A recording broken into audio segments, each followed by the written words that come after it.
জুবিন ক্ষেত্ৰ আহিলোঁ। জীয়াই থাকোঁতে ভগৱানকতো নেদেখিলোঁ, এতিয়া মৃত্যুৰ পাছতে তেওঁৰ স্থানলৈ আহিলোঁ।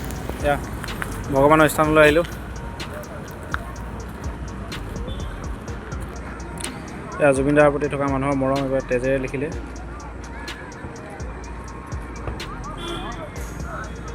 তেজেৰে নিজৰ নিজৰ নাম লিখিলে জুবিন দাৰ বাবে। তেওঁ ন্যায় পাওক তাকে বিচাৰোঁ। এয়া জুবিন দাৰ সমাধিস্থল।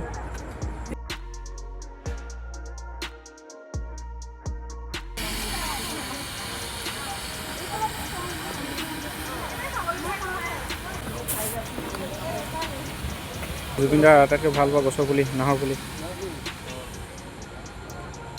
চাৰিওফালে নাহৰ পুলি আছে।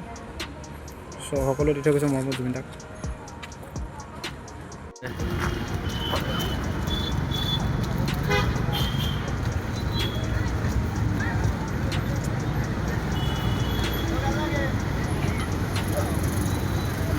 আমাৰ হেঁপাহ আছিলে জুবিন দাৰ ইয়াত আহি কিনে জুবিন দাৰ ক্ষেত্ৰত ইয়াত লিখিবলৈ চবেই লিখিলে নিজৰ নিজৰ নামবোৰ।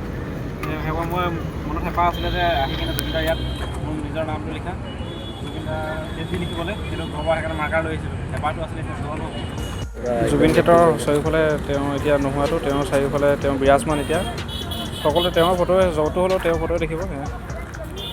চাৰিওফালৰ দৃশ্য।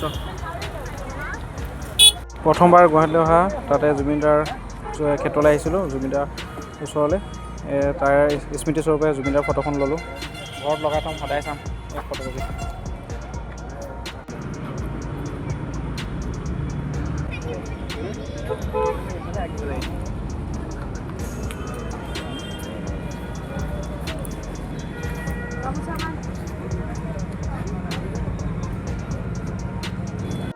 পৃথিৱীৰ প্ৰথমখন অনুষ্ঠান য'ত নেকি সকলো জাতি ধৰ্ম বৰ্ণ নিৰ্বিশেষে ইয়াতে চাকি গছ জ্বলাই সেৱা লয় তেওঁৰ আত্মাৰ চিৰশান্তিৰ বাবে।